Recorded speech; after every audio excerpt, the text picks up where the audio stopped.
പുനരുത്ഥാനത്തെക്കുറിച്ചുള്ള പ്രബോധനം. ഫെബ്രുവരി 21, 1944. ഈശോ പറയുന്നു, മേരിയുടെ തീക്ഷ്ണമായ പ്രാർത്ഥന എന്റെ പുനരുത്ഥാനത്തെ അല്പസമയം മുന്നോട്ടു മാറ്റി. ഞാൻ പറഞ്ഞിരുന്നത്, മനുഷ്യപുത്രൻ വധിക്കപ്പെടാറായിരിക്കുന്നു. എന്നാൽ 3-ാം ദിവസം അവൻ മരിച്ചവരിൽ നിന്നുയർക്കും. ഞാൻ വെള്ളിയാഴ്ച 3 മണിക്കാണ് മരിച്ചത്. ദിവസങ്ങളുടെ പേരുവച്ച് എണ്ണിയാലും മണിക്കൂർ കണക്കാക്കി എണ്ണിയാലും ഞാൻ ഉയിർക്കുന്നതു കാണാനുള്ള സമയം ഞായറാഴ്ച പുലർച്ചെ അല്ലായിരുന്നു. മണിക്കൂർ കണക്കാക്കിയാൽ എന്റെ ശരീരം ജീവനില്ലാത്തതായി 72 മണിക്കൂറിനു പകരം 38 മണിക്കൂർ മാത്രമേ ഇരുന്നുള്ളൂ. ദിവസങ്ങൾ കണക്കാക്കിയാൽ കല്ലറയിൽ 3 ദിവസം ആയിരുന്നു എന്ന് പറയണമെങ്കിൽ 3-ാം ദിവസം സന്ധ്യയാകണമായിരുന്നു. എന്നാൽ മേരി ആ അത്ഭുതം മുൻകൂറാക്കി. അവളുടെ പ്രാർത്ഥന കൊണ്ട് ലോകരക്ഷയ്ക്ക് നിശ്ചയിക്കപ്പെട്ട സമയം കുറെ മുന്നോട്ട് മാറ്റിയെങ്കിൽ ഇപ്പോൾ മരിക്കുന്ന അവളുടെ ഹൃദയത്തിന് ആശ്വാസം നൽകുവാൻ കുറെ മണിക്കൂറുകൾ മുൻപേ പുനരുത്ഥാനത്തിന് സാധ്യത അവൾ നേടി. ഞാൻ 3-ാം ദിവസം പുലർച്ചെയുടെ ആരംഭത്തിൽ സൂര്യനെപ്പോലെ താഴേക്കിറങ്ങി മനുഷ്യന്റെ മുദ്രകളെല്ലാം ആ പ്രകാശത്തിൽ തകർത്തു ദൈവത്തിന്റെ ശക്തിയുടെ മുന്നിൽ പ്രയോജനരഹിതമായോ. എന്റെ ശക്തിയാൽ ഞാൻ കല്ലർ തുറന്നു. വാതിൽക്കൽ വച്ചിരുന്ന കല്ലെടുത്തെറിഞ്ഞു. ഇടിമിന്നൽ പോലെ എന്റെ ആഗമനം യാതൊരു പ്രയോജനവുമില്ലാത്ത പടയാളികളെ നിലത്തു വീഴ്ച്ചു. ജീവനായിരുന്ന ഒരു മരണത്തിന്റെ കാവൽക്കാരായി നിയോഗിക്കപ്പെട്ടവർ. മാനുഷികമായ ഒരു ശക്തിക്കും അതിനെ തടയാനാകുമായിരുന്നില്ല. നിങ്ങളുടെ വൈദ്യുതി പ്രവാഹത്തെക്കാൾ വളരെയധികം ശക്തിയുള്ള എന്റെ അരൂപി ഒരു തീവാളുപോലെ അകത്തുകടന്നു തണുത്തുകിടന്ന എന്റെ മൃതശരീരത്തെ ചൂടാക്കി. പുതിയ ആദത്തിലേക്കു ദൈവത്തിന്റെ അരൂപി ജീവൻ നിശ്വസിച്ചു. അതിനോട് തന്നെ പറഞ്ഞു, ജീവിക്കുക, ഞാൻ ആവശ്യപ്പെടുന്നു. ഞാൻ മനുഷ്യപുത്രനായിരുന്ന സ്ഥിതിയിൽ മരിച്ചവരെ ഉയിർപ്പിച്ചു. ലോകത്തിന്റെ പാപങ്ങൾ ചുമലിൽ വഹിക്കാനുള്ള ബലിമൃഗമായിരുന്നു ഞാൻ. എനിക്ക് എന്നെത്തന്നെ ഉയിർപ്പിക്കാൻ കഴിയേണ്ടതായിരുന്നില്ലേ? ഇപ്പോൾ ഞാൻ ദൈവത്തിന്റെ പുത്രനാണ്. ആദ്യത്തേതും അവസാനത്തേതുമായ ഏകസുതൻ, നിത്യം ജീവിക്കുന്നവൻ, ജീവിതത്തിന്റെയും മരണത്തിന്റെയും താക്കോലുകൾ കയ്യിലുള്ളവൻ. എന്റെ മൃതശരീരം ജീവൻ അതിലേക്ക് തിരിച്ചുവരുന്നത് മനസ്സിലാക്കി.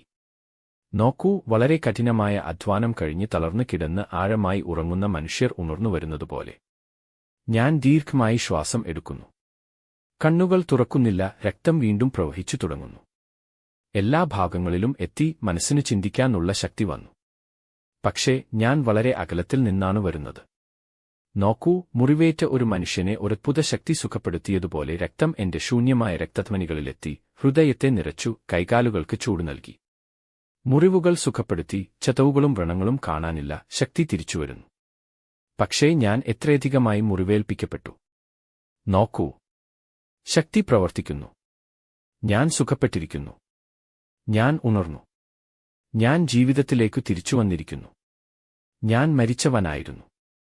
ഇപ്പോൾ ഞാൻ ജീവിക്കുന്നു. ഇപ്പോൾ ഞാൻ ഉയിർത്തെഴുന്നേൽക്കുന്നു.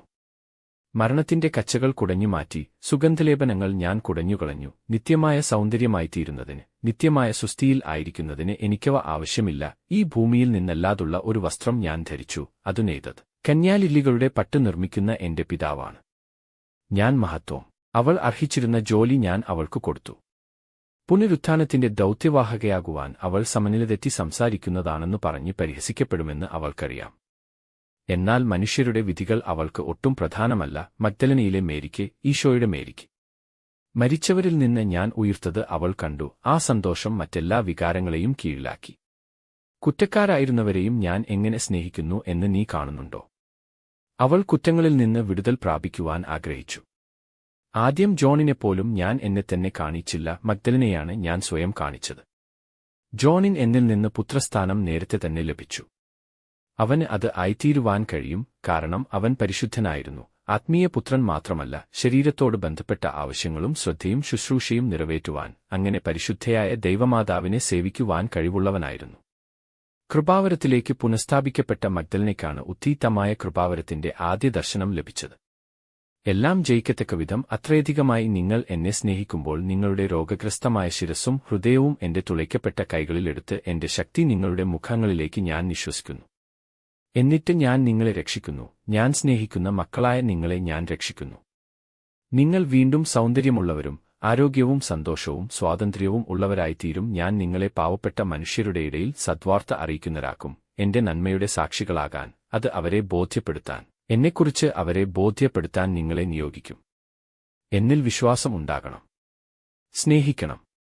പേടിക്കേണ്ട, ഞാൻ നിങ്ങൾക്കുവേണ്ടി നിങ്ങളുടെ രക്ഷയ്ക്കുവേണ്ടി സഹിച്ചത് നിങ്ങളുടെ ദൈവത്തിന്റെ ഹൃദയത്തെക്കുറിച്ച് നിങ്ങൾക്ക് ഉറപ്പു നൽകട്ടെ.